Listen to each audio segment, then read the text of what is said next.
وہ بات تو کر رہا تھا مگر سنبھل کر، ہوش اڑ جائیں گے کیونکہ لڑکی آنے والی ہے یہاں، عمران نے کہا۔ لڑکی؟ توبہ توبہ کریں صاحب، آپ کیسی باتیں کر رہے ہیں؟ بھلا میرا کسی لڑکی، میرا مطلب ہے کسی حسینہ سے کیا تعلق ہو سکتا ہے؟ سلیمان نے گھبرائے ہوئے لہجے میں کہا۔ تم تو یوں گھبرا رہے ہو جیسے میں نے کوئی انوکھی بات کر دی ہے، عمران نے سلیمان کی گھبراہٹ پر حیرت کا اظہار کرتے ہوئے کہا۔ آپ ان باتوں کو چھوڑیں، یہ بتائیں کہ مجھے کیوں بلایا ہے؟ سلیمان نے برا سا منہ بناتے ہوئے کہا۔ اپنے سر کی مالش کرانے کے لیے، عمران نے کہا۔ سر کی مالش کرانے کے لیے؟ سلیمان نے حیران ہوتے ہوئے کہا۔ ہاں، کئی روز سے کتابوں میں سر کھپا رہا ہوں مگر ان سے کچھ حاصل ہی نہیں ہوتا۔ ان کتابوں کو پڑھ کر اور چائے پی پی کر میرے سر میں اس قدر خشکی چڑھ گئی ہے کہ اب جی چاہتا ہے کہ آج خوب مالش کراؤں تاکہ سر کی خشکی دور ہو جائے۔ عمران نے کہا۔ اس کا تو میں نے انتظام کیا ہے، سلیمان کے منہ سے نکلا مگر اس نے فوراً منہ بند کر لیا جیسے اس کے منہ سے کوئی غلط بات نکل گئی ہو۔ کیا مطلب؟ عمران نے ایک بار پھر چونک کر کہا۔ کچھ نہیں، ویسے ہی منہ سے نکل گیا، سلیمان نے کہا۔ کچھ نہیں، کچھ تو ہے، آج بڑے پراسرار بن رہے ہو، چکر کیا ہے؟ عمران نے اس کی طرف قہری نظروں سے دیکھتے ہوئے کہا۔ کچھ نہیں، چھوڑیں، یہ بتائیں چائے لاؤں آپ کے لیے؟ سلیمان نے کہا۔ کیوں؟ سر کی مالش چائے سے کرو گے کیا؟ عمران نے مسکراتے ہوئے کہا۔ نہیں، میں آپ کو یہ بتانا چاہتا ہوں کہ آپ 4 دنوں میں 100 کپ چائے پی چکے ہیں، سلیمان نے کہا۔ 100 کپ چائے؟ کیا مطلب؟ 4 روز سے میں صرف چائے ہی پی رہا ہوں، عمران نے چونک کر کہا۔ جی صاحب، ہر روز آپ 20 سے 25 کپ چائے پی رہے ہیں، آپ تو آج صبح سے حد ہی کر دی ہے۔ میں ابھی تھوڑی دیر پہلے آپ کو چائے دے کر گیا تھا اور وہ 35واں کپ تھا، سلیمان نے کہا تو عمران اچھل پڑا۔ 35 کپ چائے؟ ارے باپ رے، کیا کہہ رہے ہو؟ آج میں اتنی چائے پی گیا ہوں، اس حساب سے تو میری رگوں میں خون کی بجائے چائے دوڑنی چاہیے، عمران نے کہا۔ خون نام کی آپ کے جسم میں چیز کیا رہ گئی ہے؟ جب دیکھو چائے، جب دیکھو چائے۔ میں آپ کے لیے ایک سے بڑھ کر ایک کھانا پکاتا ہوں، مکوی حریرہ جات کے ناشتے بنا کر لاتا ہوں مگر آپ ان کی طرف آنکھ اٹھا کر بھی نہیں دیکھتے۔ عمدہ کھانے اور حریرے پڑے پڑے خراب ہو جاتے ہیں جنہیں مجبوراً مجھے اٹھا کر باہر پھینکنا پڑتا ہے۔ آپ سے کچھ کہوں تو آپ کاٹ کھانے کو دوڑتے ہیں، چائے کی جگہ دودھ کا گلاس دو تو آپ ناک منہ پر چڑھاتے ہیں، اور آپ سے کہتا ہوں کہ یوں بیٹھے بیٹھے آپ کی کمر ٹیڑھی ہو جائے گی تو آپ اٹھ کر باہر چکر لگا لیا کریں، مگر آپ میری سنتے ہی کہاں ہیں۔ ان حالات میں اگر اماں بھی آپ کو دیکھ لیں تو وہ میرا کیا حشر کریں گی، جانتے ہیں نا آپ؟ سلیمان بولنے پر آیا تو نان سٹاپ بولتا ہی چلا گیا۔ خیر تو ہے، بولنے میں بڑی سپیڈ دکھا رہے ہو، اور یہ باتوں باتوں میں اماں بھی کا ذکر کہاں سے آ گیا؟ عمران نے کہا۔ اماں بھی آپ کو پہلے بھی اس حال میں دیکھ چکی ہیں، وہ سمجھتی ہیں کہ میں آپ کا خیال ہی نہیں رکھتا، آپ سوکھ سوکھ کر دبلے پتلے ہوتے جا رہے ہیں، آپ کا رنگ زرد سے زرد ہوتا جا رہا ہے، اور 1-2 روز جو کپڑے پہن لیں وہ کئی روز اتارنے کا نام ہی نہیں لیتے، آپ سے پسینے کی بو آنا شروع ہو جاتی ہے، بال بکھرے رہتے ہیں اور آنکھیں یوں سوجی سوجی سی رہتی ہیں جیسے راتوں کو آپ سوتے بھی نہ ہو۔ آپ کی یہ حالت دیکھ کر دل کرتا ہے، مگر میں آپ کو کیا کہہ سکتا ہوں، کیسے سمجھا سکتا ہوں؟ میں ٹھہرا ایک بے بس اور غریب ملازم، میری بھلا کیا سنتے ہیں؟ سلیمان نے روئی سی صورت بناتے ہوئے کہا۔ اس کا یہ ڈرامائی انداز دیکھ کر عمران کے ذہن میں یکلا خطرے کی گھنٹیاں بجنا شروع ہو گئی تھیں، وہ آنکھیں پھاڑ پھاڑ کر سلیمان کی طرف دیکھ رہا تھا۔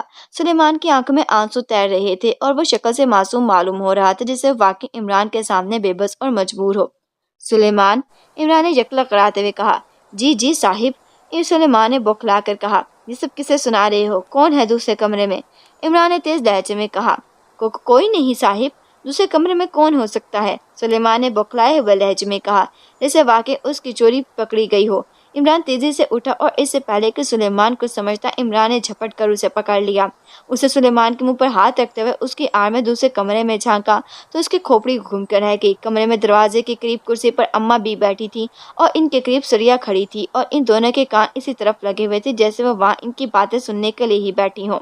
عمران نے فوراً سلیمان کو چھوڑا اور اسی تیزی سے دوبارہ صوفے پر آ کر بیٹھ گیا جس تیزی سے وہ اٹھ کر سلیمان پر جھپٹا تھا۔ اب البتہ سلیمان کے چہرے پر ہوائیاں اڑنے لگ گئی تھیں۔ تم ٹھیک کہہ رہے ہو، واقعی دوسرے کمرے میں کون ہو سکتا ہے، لیکن یہ تم اتنے بڑے بڑے جھوٹ کیوں بول رہے ہو؟ عمران نے سادے سے لہجے میں کہا۔ جھوٹ؟ کون سا جھوٹ؟ سلیمان نے ہکلاتے ہوئے کہا۔ یہ کہ تم میرے لیے عمدہ عمدہ کھانے بناتے ہو، مکوی حریرے جات اور دودھ لاتے ہو، ارے میں تو تم سے سوکھی روٹی بھی مانگ لوں تو تم میرا جینا حرام کر دیتے ہو، دن میں 20 بار چائے مانگو تو بمشکل آدھا کپ چائے دیتے ہو، مجبور اور بے بس تم نہیں میں ہوں، میں پچھلے کئی سالوں سے تمہیں تنخواہیں نہیں دے سکا، نہ اس لیے تمہاری جلی کوٹی سننا پڑتی ہے، نہ سن تو تم مجھے اماں بی کی دھمکیاں دے کر کہتے ہو کہ اگر میں تمہاری بات نہ مانی تو تم اماں بی کو جا کر میری ایسی شکایتیں لگاؤ کہ وہ لٹ لے کر یہاں آ جائیں گی اور میری ایسی دھلائی کریں گی کہ کیا کہ دھوبی کسی کپڑے کی کرتا ہوگا۔ عمران نے سلیمان سے بھی زیادہ مسکین صورت بناتے ہوئے کہا۔ اس کی باتیں سن کر سلیمان کا رنگ ہلدی کی طرح زرد ہو گیا تھا۔ صاحب یہ آپ؟ ابھی سلیمان کے منہ سے اتنا ہی نکلا تھا کہ اسی وقت پیچھے سے اماں بھی نکلی اور ان کا دو ہتھرا اس زور سے سلیمان کی کمر پر پڑا کہ سلیمان لڑکھڑاتا ہوا صوفے سے ٹکرایا اور اس سے پہلے کہ وہ گر پڑتا اس نے صوفے کو پکڑ لیا۔ کیوں رے کلمو، تم تو کہہ رہے تھے کہ عمران تمہاری کچھ سنتا ہی نہیں، نہ کھاتا ہے نہ پیتا ہے، بس چائے چائے کرتا رہتا ہے۔ اماں بھی نے بری طرح سے چیختے ہوئے کہا۔ اماں بھی کو دیکھ کر عمران جان بوجھ کر گھبرا کر اٹھ کھڑا ہوا۔ او اماں بھی آپ؟ السلام علیکم اماں بھی، میں یہ عمران نے بکھلائے ہوئے لہجے میں کہا۔ تو چپ کر، پہلے مجھے اس کلموں سے ہی بات کر لینے دے۔ بڑے بڑے باتیں کر رہا تھا یہ کوٹھی میں آ کر۔ کیوں رے؟ یہی سننے کے لیے تو یہاں لایا تھا مجھے، اماں بھی نے غصیلے لہجے میں کہا۔ سلیمان نے اماں بھی کا غصہ دیکھ کر تھر تھڑا کر کانپنا شروع کر دیا۔ اماں بھی وہ میں سلیمان نے ہکلاتے ہوئے کہا۔ تو ہوتا کون ہے میرے بیٹے کو اس حال میں رکھنے والا؟ ہائے ہائے، دیکھو تو میرے بیٹے کی ہڈیاں نکل آئی ہیں، رنگ پیلا پڑ گیا ہے اس کا۔ توبہ توبہ، ایک ملازم ہو کر اتنا ظلم! آج میں تیری ہڈیاں توڑ دوں گی۔ تو میرے اکلوتے بیٹے پر جو ظلم کرتا پھرتا ہے، اس کا میں آج تو سے پورا پورا حساب لوں گی، اماں بھی نے غصے سے گرجتے ہوئے کہا اور پھر اس کی جوتی حرکت میں آئی اور کمرہ سلیمان کی تیز چیخوں سے گونج اٹھا۔ اماں بھی نے اس جوتے سے بڑی بری طرح سے پیٹنا شروع کر دیا تھا۔ سلیمان بری طرح سے چیختا ہوا ادھر ادھر ناچتا پھر رہا تھا، مگر اماں بھی بھلا اسے آسانی سے کہاں جانے دینے والی تھی۔ ارے ارے اماں بھی بس کرے، مر جائے گا بیچارہ۔ عمران نے سلیمان کی حالت بگڑتے دیکھ کر تیزی سے اماں بھی کی طرف بڑھ کر ان کی جوتی والا ہاتھ پکڑ لیا۔ مر جانے دو اسے، کلموہا، بدماش، لفنگا، میرے بیٹے پر ظلم کرتا ہے اور کہتا ہے کہ میرا بیٹا اس پر ظلم کرتا ہے، اماں بھی نے غصیلے لہجے میں کہا، جبکہ سریا دروازے کے پاس کھڑی دانت نکال رہی تھی۔ تو یہ آپ کے پاس میری شکایت لگانے گیا تھا؟ عمران نے سلیمان کی جانب دیکھتے ہوئے کہا تو وہ اس کی طرف ترہمانہ لہجوں سے دیکھ رہا تھا۔ نہیں، اس وقت نے مجھے یہاں فون کر کے بلایا ہے، کہہ رہا تھا کہ میں خاموشی سے فلیٹ میں آ جاؤں اور دیکھوں کہ تم کس حال میں ہو اور کیا کر رہے ہو، اماں بی نے کہا۔ اوہ میں سمجھ گیا، اس نے آج صبح مجھے دھمکی دی تھی کہ اگر تم شام تک میں نے اس کی تنخواہ نہ دی تو اماں بی کو بلا لے گا اور پھر یہ آپ کو ایسی ایسی من گھڑت کہانیاں سنائے گا کہ یہ ظلم اور مظلوم اور میں ظالم بن جاؤں گا۔ توبہ توبہ، لوگ پیسے کے لیے کیسے کیسے جھوٹ بولتے ہیں، عمران نے باقاعدہ کانوں کو ہاتھ لگاتے ہوئے کہا۔ اچھا تو یہ بات ہے، تم پیچھے ہٹو، میں دیتی ہوں اس کے پیسے۔ بول کتنے پیسے ہیں تیرے، بول جلدی بول۔ عمران نے اماں بی کو چھوڑا تو وہ ایک بار پھر سلیمان پر چڑھ دوڑی اور سلیمان کی دردناک چیخوں سے کمرہ گونج اٹھا۔ اماں بی نے آگے بڑھتے اس پر ایک بار پھر جوتیاں برسا دی تھی۔ اماں بی مجھے معاف کر دے، مجھ سے غلطی ہو گئی، میں دوبارہ آپ کو یہاں کبھی نہیں بلاؤں گا۔ میری توبہ، میرے باپ کی توبہ، میرے باپ کے باپ کی توبہ۔ سلیمان نے جان بچانے کے لیے فوراً اماں بی کے قدموں میں بیٹھتے ہوئے کہا۔ اچھا، مجھے نہیں بلائے گا تو اس لیے مجھے نہیں بلائے گا تاکہ میں تیرے کرتوتوں کے بارے میں نہ جان سکوں؟ کیوں؟ اماں بی نے اس کی کمر پر ایک اور جوتی رسید کرتے ہوئے کہا۔ بس کریں اماں بی، یہ اس کا قصور نہیں ہے، قصور تو میرا ہے جو میں اتنے بڑے جاگیردار باپ کا بیٹا ہو کر در در کی ٹھوکریں کھا رہا ہوں۔ ابا جان اتنے بڑے عہدے پر ہیں اور ان کا اکلوتا بیٹا، ہائے ہائے، مجھے تو کوئی چپراسی کی نوکری بھی نہیں دیتا۔ عمران نے ایک لمبی سانس لیتے ہوئے کہا۔ تیرا قصور نہیں، یہ واقعی تیرے باپ کا قصور ہے، تو چل میرے ساتھ، وہ گھر آئیں گے تو میں نے اپنی اور ان کی جان ایک نہ کر دی تو کہنا، اماں بی نے تیز لہجے میں کہا۔ مجھے یہیں پڑا رہنے دے اماں بی، ابا جان نے مجھے دیکھنا ہے تو انہوں نے مجھے فوراً اپنا ریوالور خالی کر دینا ہے، اس سے تو بہتر ہے کہ میں سلیمان کے ہاتھوں رسوا ہوتا رہوں۔ عمران نے بے بسی سے ہاتھ ملتے ہوئے کہا۔ ہائے ہائے، کیا بک رہا ہے، اس منہ کی یہ مجال جو تجھے رسوا کرے، میں اس کو ذبح نہ کر دوں گی، اور تیرے باپ کی مجال ہے جو میرے سامنے بول سکے۔ تو چل، ابھی چل، میں دیکھتی ہوں وہ کیسے تجھ پر اپنا تمچہ نکالتا ہے، میں اس منہ تمچے کو چھین کر گٹر میں پھینک دوں گی، اماں بی نے کہا۔ رہنے دے اماں بی، بھائی جان آپ کے ساتھ نہیں جائیں گے، میں ان کی اداکاری سمجھتی ہوں، سریا نے پہلی بار زبان کھولتے ہوئے کہا۔ نہیں جائے گا؟ کیسے نہیں جائے گا؟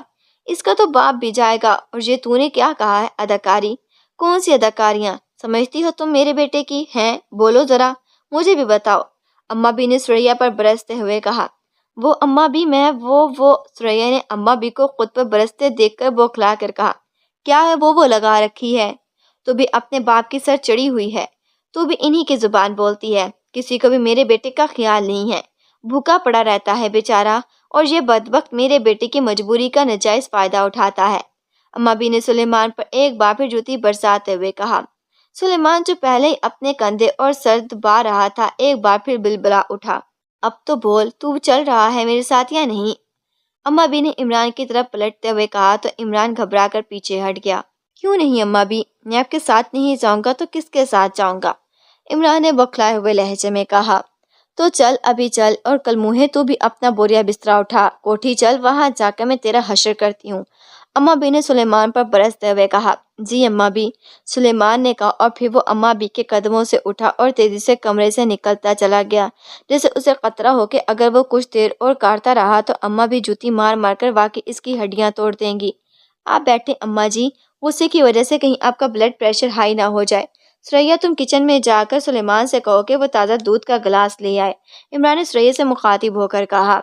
اچھا جی، سریا نے اسے بری طرح سے گھورتے ہوئے کہا اور پلٹ کر کچن کی طرف چلے گئی، جبکہ اماں بھی صوفے پر بیٹھ گئیں۔ غضب خدا کا، باپ یہ لمبی لمبی گاڑیوں میں گھومتا پھرتا ہے اور بڑی بڑی کوٹھیوں کا مالک ہے، اور اس کا اکلوتا بیٹا سڑکوں پر جوتیاں چٹکتا پھرتا ہے اور اس چھوٹی سی صابن دانی میں رہتا ہے۔ خون سفید ہو گیا ہے باپ کا، اور کوئی بات نہیں ہے، اماں بھی نے منہ بناتے ہوئے کہا۔ ان کے چہرے پر بد دستور غصے کے تاثرات تھے، جیسے ان کا بس نہ چل رہا ہو کہ سر عبد الرحمن وہاں آ جائیں تو وہ انہیں بے بھاؤ کی سنانا شروع کر دیں۔ اپنا غصہ ٹھنڈا کریں اماں بھی، کوٹھی چل کر ابا جان سے بات کریں گے۔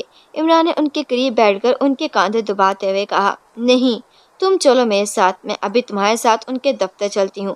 غضب خدا کا، جاگیر سے لاکھوں روپے آتے ہیں، وہ سب کس لیے ہیں؟ اپنے بیٹے کو نہیں دینے تو اور کس کو دینے ہیں؟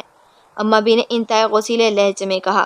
ان کی بات سن کر عمران گھبرا گیا۔ وہ جانتا تھا کہ اماں بھی اس کے ساتھ آفس چلے گئیں تو ابا جی نے جاتے ہی سر عبد الرحمن پر چڑھائی کر دینی ہے۔ اماں جی نے انہوں نے وہاں کسی کا بھی خیال نہیں کرنا، جو منہ میں آتا انہیں سنانا دینا شروع کر دینا تھا، اور سر عبد الرحمن کو جب یہ معلوم ہوتا کہ عمران انہیں ساتھ لایا تو وہ واقعی اپنے ریوالور کی ساری گولیاں اس پر خالی کر دیں گے۔ ارے ارے اماں بھی، اتنی جلدی کیا ہے؟ ابا جان کہیں بھاگے تھوڑی جا رہے ہیں، ان کے آفس جانے کی کیا ضرورت ہے؟ وہ گھر واپس آئیں گے تو بات کر لیں گے پھر۔ عمران نے جلدی سے کہا۔ نہیں، آج تو میں ان کے دفتر ہی جاؤں گی، وہاں موجود ہر کسی کو بتاؤں گی کہ یہ کیسا باپ ہے جو خود تو ٹھاٹ پھاٹ کی زندگی بسر کر رہا ہے، اور بیٹا باپ کے ہوتے ہوئے بھی یتیموں جیسی زندگی بسر کر رہا ہے۔ چل ابھی چل، اٹھ، اماں بھی نے اٹھتے ہوئے کہا۔ ارے اماں بھی، میری بات تو سنیں، آپ روکیں، میں ابا جان کو فون کر لوں، معلوم نہیں وہ اپنے آفس میں ہیں بھی یا نہیں، اگر وہ کسی سرکاری میٹنگ میں مصروف ہوئے تو آپ جیسی با پردہ خاتون غیر لوگوں کے سامنے کہاں ان کا انتظار کرتی پھریں گی؟ عمران نے جلدی سے کہا۔ غیر لوگ؟ غیر لوگ میری آنکھ طرف اٹھا کر تو دیکھے، میں ان کی آنکھیں نہ پھوڑ دوں گی، اماں بھی نے غصیلے لہجے میں کہا اور دوبارہ بیٹھ گئیں۔ میں ابھی فون کرتا ہوں، عمران نے کہا اور اٹھ کر تیزی سے کمرے کے کونے میں پڑا ہوا فون اٹھا کر اماں بھی کے قریب آ گیا۔ اس نے زیر لب مسکراتے سر عبد الرحمن کے نمبر ملانے کو شروع کر دیا تھا۔ یس سر عبد الرحمن اسپیکنگ، دوسری طرف سے سر عبد الرحمن کی مخصوص آواز سنائی دی۔ عمران نے لاؤڈر کا اسپیکر آن کر دیا تھا تاکہ اماں بھی اس کی آواز سن سکیں۔ ڈیڈی السلام علیکم، میں آپ کا اکلوتا فرزند ارجمند علی عمران بندہ نادان، حیران و پریشان، حالت فقدان بول رہا ہوں۔ عمران نے فوراً زبان چلاتے ہوئے کہا۔ شٹ اپ، یہ کیا بکواس ہے، کیوں فون کیا ہے؟ دوسری طرف سے سر عبد الرحمن نے بری طرح سے گرجتے ہوئے کہا۔ دیکھا اماں بھی، میں نے کہا ہے کہ ڈیڈی کو سلام کرو اور ڈیڈی سلام کو بکواس کہہ رہے ہیں۔ عمران نے اماں بھی سے مخاطب ہو کر کہا۔ اماں بھی کیا مطلب؟ کیا تمہاری اماں بھی تمہارے پاس موجود ہیں؟ دوسری طرف سے سر عبد الرحمن نے چونکتے ہوئے کہا۔ جی ہاں، وہ بنفس نفیس میرے سامنے تشریف فرما ہے۔ لیجیے لیجیے، بات کیجیے، عمران نے کہا اور ریسیور اماں بھی کی طرف بڑھا دیا۔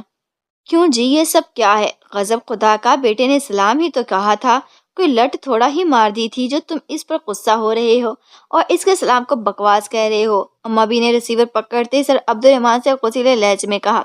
وہ بیگم، تم یہاں کیا کر رہی ہو؟ دوسری طرف سے سر عبد الرحمن نے بوکھلائے ہوئے لہجے میں کہا۔ میں اپنے بیٹے کے پاس موجود ہوں۔ کہ تمہیں یہ سن کر تکلیف ہوئی ہے کہ میں اپنے بیٹے کے پاس ہوں؟ اماں بھی نے انتہائی غصیلے لہجے میں کہا۔ میرا یہ مطلب نہیں تھا بیگم، میں پوچھ رہا ہوں کہ خیریت سے آئی ہو اپنے بیٹے کے پاس؟ دوسری طرف سے سر عبد الرحمن نے فوراً نرم لہجہ اختیار کرتے ہوئے کہا تو عمران کے ہونٹوں پر مسکراہٹ آ گئی۔ اسی لمحے سریا دودھ کا بڑا گلاس اندر لے گئی۔ عمران نے منہ پر انگلی رکھ کر اسے چپ رہنے کا اشارہ کیا۔ خیریت؟ تو تم کیا چاہتے تھے کہ میں خیریت سے یہاں نہ آتی؟ تم تو یہی چاہتے ہو نا کہ میرے بیٹے کو کچھ ہو جائے اور جو تم تو دولت جمع کر رہے ہو وہ تمہارے بھتیجے بھانجے کھا جائیں، اماں بی نے کہا۔ یہ کیا کہہ رہی ہو بیگم؟ میں بھلا ایسا کیسے چاہوں گا؟ سر عبد الرحمن نے کہا۔ نہیں، کیوں نہیں، تم تو چاہتے ہی یہی ہو، اتنی دولت اکٹھی کر کے رکھی ہے اور خود تو عیش و آرام کی زندگی جی رہے ہو، اور تمہارا اکلوتا بیٹا جوتیاں چٹکتا پھرتا ہے۔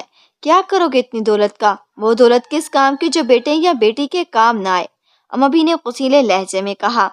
عمران جوتیاں چٹکتا ہے کیا مطلب؟ یہ کس نے کہا ہے تم سے؟ سر عبد الرحمان نے چونکتے ہوئے کہا۔ کون کہے گا مجھ سے؟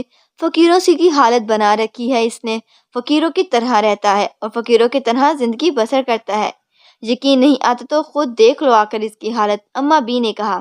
یہ سب بکواس ہے، وہ تم سے جھوٹ بول رہا ہے، سب ڈرامہ ہے اس کا۔ سر عبد الرحمان نے غصیلے لہجے میں کہا۔ ہاں ہاں، تم جو سچے ہو ساری دنیا میں، باقی تو تمہیں سب جھوٹے ہی نظر آتے ہیں۔ اب تو تمہیں میری بات بھی جھوٹ معلوم ہو رہی ہے۔ ہائے ہائے، اما بی نے باقاعدہ روتے ہوئے کہا۔ ارے ارے بیگم، کیا کہہ رہی ہو؟ ارے تم نہیں، عمران کو جھوٹا کہہ رہا ہوں، وہ تمہارے سامنے جان بوجھ کر اداکاری کر رہا ہے۔ اسے فون دو، میں اسے بتاتا ہوں۔ سر عبد الرحمان نے گھبرائے ہوئے اور غصیلے لہجے میں کہا۔ تم کیا بتاؤ گے اسے؟ بس میں کچھ نہیں جانتی، اگر تمہیں میں اتنی عزیز ہوں تو ابھی میرے بیٹے کے لیے 10-20 لاکھ بھجوا دو، ابھی فوراً۔ اما بی نے کہا۔ 10-20 لاکھ؟ یہ تم کیا کہہ رہی ہو؟ دوسری طرف سے عبد الرحمان نے چونکتے ہوئے کہا۔ وہی کہا ہے جو تم نے سنا ہے، فوراً بھیجو۔ اگر 1 گھنٹے کے اندر اندر تم نے پیسے نہ بھجوائے تو میں عمران کو لے کر تمہارے دفتر آ جاؤں گی، پھر دیکھنا کیا ہوتا ہے۔ اما بی نے کہا۔ ارے ارے، یہ غضب نہ کرنا، آفس مت آنا، عمران کو فون دو، میں اس سے بات کرتا ہوں، اسے جتنی رقم کی ضرورت ہے میں اسے دے دیتا ہوں۔ سر عبد الرحمان نے خوفزدہ ہو کر کہا، جیسے انہیں ڈر ہو کہ واقعی اما بھی ان کے آفس آ گئیں تو وہ یقیناً ان کا ناکتہ بند کر دیں گی۔ ٹھیک ہے، کر لو بات، لیکن خبردار اگر تم نے میرے بیٹے سے غصیلے لہجے میں بات کی تو۔ اما بی نے کہا۔ سوریا دوپٹہ منہ میں لیے بمشکل اپنی ہنسی دبائے ہوئے تھی، جبکہ عمران اما بی کے سامنے سر جھکائے بیٹھا تھا جیسے واقعی وہ دنیا کا سب سے بڑا مسکین ہو۔ السلام علیکم ڈیڈی، عمران نے اما بی سے ریسیور لے کر کان سے لگاتے ہوئے مؤدبانہ لہجے میں کہا۔ وعلیکم السلام۔ یہ کیا بکواس ہے؟ ماں کے ساتھ کیا فراڈ کر رہے ہو تم؟ دوسری طرف سے سر عبد الرحمان کی پھنکاتی آواز سنائی دی۔ اما بھی سن رہی ہیں ڈیڈی، میں نے لاؤڈر آن کر رکھا ہے۔ عمران جیسے سر عبد الرحمان کو خبردار کرتے ہوئے کہا۔ اوہ تم سر عبد الرحمان نے غراتے ہوئے کہا۔ اور سنیں ڈیڈی، آپ کا کیا حال ہے؟ طبیعت تو ٹھیک ہے آپ کی؟ عمران نے کہا تو دوسری طرف سے سر عبد الرحمان جیسے خون کے گھونٹ بھر کر رہ گئے۔ عمران موقع کا فائدہ اٹھا رہا تھا۔ کتنی رقم چاہیے تمہیں؟ سر عبد الرحمان نے اپنے غصے کو کنٹرول کرنے کی کوشش کرتے ہوئے کہا۔ ضرورت تو 60-70 لاکھ کی ہے، مگر اما بھی تو آپ کو 20 لاکھ دینے کے لیے کہا ہے، اسے اتنا ہی کافی ہے، میں اسی میں گزارا کر لوں گا، اور کچھ نہیں تو بجلی، گیس اور پانی کے بلوں کے ساتھ ساتھ دودھ والے کا ادھار، کریانے والی کا ادھار اور دوسرے ادھاروں میں سے آدھا تو ادھار اتر ہی جائے گا۔ عمران نے کہا۔ عمران، تم حد سے بڑھ رہے ہو، سر عبد الرحمان نے غراتے ہوئے کہا۔ نہیں ڈیڈی، میں تو اپنی حد میں ہی ہوں، بے شک اما بھی سے پوچھ لیں، عمران نے فوراً کہا۔ ٹھیک ہے، تو میرے آفس آ جاؤ اور رقم لے جاؤ، سر عبد الرحمان نے جان چھڑوانے والے انداز میں کہا۔ ارے نہیں ڈیڈی، اما بھی اتنے عرصے بعد میرے فلیٹ میں آئی ہیں، میں ان کے ساتھ رہنا چاہتا ہوں، ان کی خدمت کروں گا، ان کے پاؤں دباؤں گا اور پھر انہیں لانگ ڈرائیو پر لے جاؤں گا۔ آپ ایسا کریں کہ اپنے کسی چپراسی کے ہاتھ رقم بھیج دیں، عمران نے کہا۔ اتنی بڑی رقم میں چپراسی کے ہاتھ کیسے بھجوا سکتا ہوں؟ سر عبد الرحمان نے کہا۔ آپ اپنے پیارے ہاتھوں سے چیک پر رقم بھر کر اور اس پر دستخط کر کے اسے لفافے میں ڈال کر اور لفافے کو بند کر کے بھیج دیں، اس میں خود جا کر کیش کرا لوں گا۔ عمران بھلا آسانی سے کہاں قابو آنے والا تھا۔ ہاں ٹھیک ہے، میں 1 لاکھ کا چیک بھجوا رہا ہوں، دوسری طرف سے کہا گیا۔ خبردار، 1 لاکھ کا نہیں، پورے 20 لاکھ کا چیک ہونا چاہیے، اگر 1 روپیہ بھی کم ہوا تو یاد رکھنا میں تمہارا گھر کبھی نہیں آؤں گی، پڑے سڑتے رہنا اپنے بنگلے میں۔ اس سے پہلے کہ عمران کچھ کہتا، اما بھی نے غصے کا اظہار کرتے ہوئے کہا۔ بیگم، دوسری طرف سے سر عبد الرحمان نے ہکلاتے ہوئے کہا۔ بس کہہ دیا، 20 لاکھ کا چیک بھیجو ورنہ تم وہاں میں یہاں، سمجھے؟ اما بھی نے غصیلے لہجے میں کہا اور عمران سے ریسیور لے کر کیڈل پر پٹک دیا۔ اما بھی دودھ؟ سوریا نے اما بھی کو فون رکھ کر دیکھ کر دودھ کا گلاس ان کی طرف بڑھاتے ہوئے کہا تو اما بھی نے اس سے دودھ کا گلاس دے کر منہ سے لگا لیا۔ تم بیٹھو، میں ابھی آتا ہوں، عمران نے سوریا سے کہا اور اٹھ کے کمرے سے نکلتا چلا گیا۔ وہ سیدھا کچن میں پہنچا تھا جہاں سلیمان ابھی تک اپنی ہڈیوں کو سلا رہا تھا۔ اس کی آنکھوں میں آنسو تھے جیسے وہ بار بار رومال سے صاف کر رہا تھا۔ ہاں بھائی جاسوس خان سامہ، طبیعت صاف ہوئی ہے تمہاری یا ابھی کچھ کسر باقی ہے؟ عمران نے سلیمان سے مخاطب ہو کر کہا۔ صاحب، آج آپ نے میرے ساتھ بے حد زیادتی کی ہے، سلیمان نے آپ دیدہ لہجے میں کہا۔ زیادتی؟ بہت خوب، اور تم کیا کہہ رہے تھے؟ تم تو مجھے بتائے بغیر اماں بی کو بلا لیا تھا۔ اگر میں اماں بی کو نہ دیکھ لیتا تو انہوں نے جو تمہارا حشر کیا ہے وہ حشر میرا ہونا تھا۔ وہ کیا کہتے ہیں جیسے کو تیسا، عمران نے کہا۔ میں تو بیگم صاحبہ کو آپ کی ہمدردی کے لیے بلایا تھا۔ مجھے کیا معلوم تھا کہ وہ ہمدردی مجھے اس قدر مہنگی پڑ جائے گی۔ اگر مجھے معلوم ہوتا تو بیگم صاحبہ نے آ کر میری ہی ہڈیاں توڑنی ہیں تو میں انہیں کبھی نہ بلاتا، سلیمان نے کہا۔ کیا ہمدردی تھی تمہیں مجھ سے، عمران نے کہا۔ آپ پچھلے کئی روز سے فلیٹ میں پڑے ہوئے ہیں، کھانا آپ بالکل ہی بھول گئے تھے، بس 2-4 لقمے کھا لیے اور پھر چائے چائے چائے۔ میں نے سوچا کہ میں بیگم صاحبہ کو بلا لیتا ہوں، ان کے آنے سے پہلے میں نے مرغ بریانی بنا لی تھی کہ ان کے ساتھ ساتھ آپ بھی کچھ کھا لیں گے، سلیمان نے کہا۔ اوہ، اگر یہ بات تو تم نے مجھے پہلے کیوں نہیں بتایا، ناحق تمہیں اماں بھی کی جوتیاں کھانا پڑی، عمران نے ہمدردانہ لہجے میں کہا۔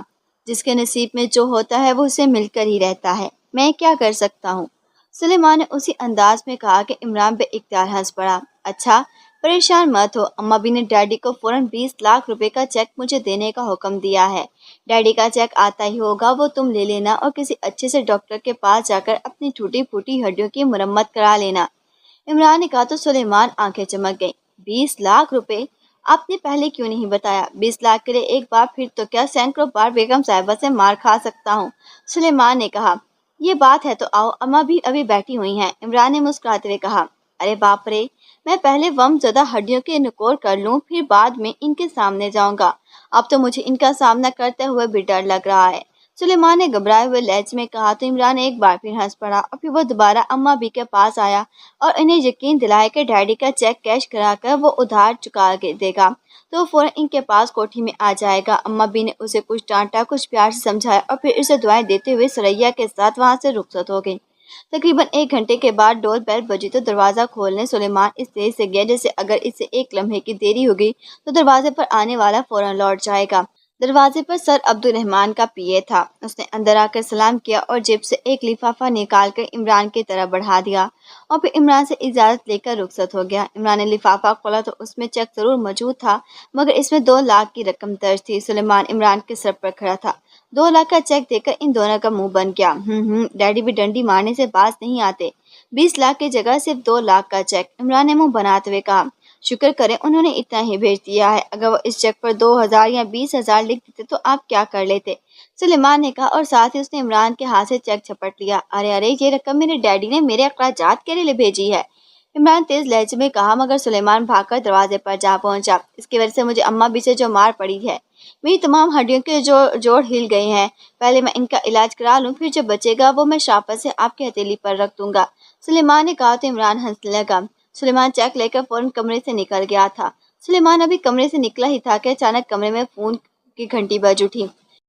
جی، علی عمران ول سر عبدالرحمن، آخری فرزند آف چنگیز خان بول رہا ہوں، عمران نے ریسیور اٹھا کر کان سے لگاتے ہوئے کہا۔ سلطان بول رہا ہوں، دوسری طرف سے سر سلطان کی آواز سنائی دی۔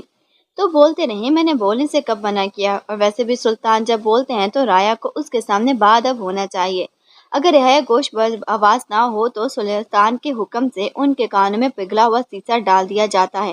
آپ سلطان ہیں تو آپ مجھے اپنی رایا ہی سمجھیں، میں نے اپنے گوشت پر آواز بلکہ گوشت ادر آواز کر لیے ہیں، اگر آپ کہیں تو میرے کان میں انگلی ٹھونس لیتا ہوں تاکہ آپ کے الفاظ میرے ایک گوشت سے داخل ہو کر دوسرے گوشت سے نہ نکل سکیں۔ عمران جب بولنے پر آیا تو سلطان کو اپنا موقع ہی نہ ملا کہ وہ درمیان میں عمران سے کچھ پوچھ سکے۔ فوراً میرے دفتر آ جاؤ، اس طرف سے جھٹکدار لہجے میں کہا گیا تو ساتھ ہی رابطہ ختم ہو گیا۔ دفتر؟ حیرت ہے، پہلے زمانے میں سلطانوں کو تو شاہی دربار ہوا کرتے تھے، یہ کیسے سلطان ہے جو مجھے دربار کی بجائے دفتر میں بلا رہے ہیں، عمران نے حیرت بھرے لہجے میں کہا۔ اس نے ریسیور رکھا اور اٹھ کر کھڑا ہو گیا۔ سر سلطان کا لہجہ پریشانی سے بھرپور تھا۔ عمران جانتا تھا کہ جب کوئی اہم مسئلہ ہو تو سر سلطان اسے بحث کے بغیر اسے فوراً اپنے دفتر میں آنے کا کہہ کر ریسیور رکھ دیتے ہیں۔ چند لمحے سوچتا رہا، پھر وہ ڈریسنگ روم کی طرف بڑھ گیا تاکہ سلیقے کے ساتھ لباس پہن کر سر سلطان کے پاس جا سکے۔ ساک لینڈ کے دارالحکومت کراک کے انٹرنیشنل ایئرپورٹ پر بے حد گہما گہمی دکھائی دے رہی تھی۔ یہاں چونکہ سیاحت کے بے شمار مواقع تھے، اس لیے یہ ایئرپورٹ ہر ملک کے سیاحوں سے بھرا ہوا تھا۔ ساک لینڈ کا دارالحکومت دنیا میں سیاحت کے لیے بے حد مشہور تھا۔ ایئرپورٹ پر سیکیورٹی بے حد ٹائٹ تھی۔ وہاں خاکی وردی جس پر سرخ رنگ کے عجیب و غریب نشان بنے ہوئے تھے میں ملبوس افراد کثیر تعداد میں گھومتے پھر رہے تھے۔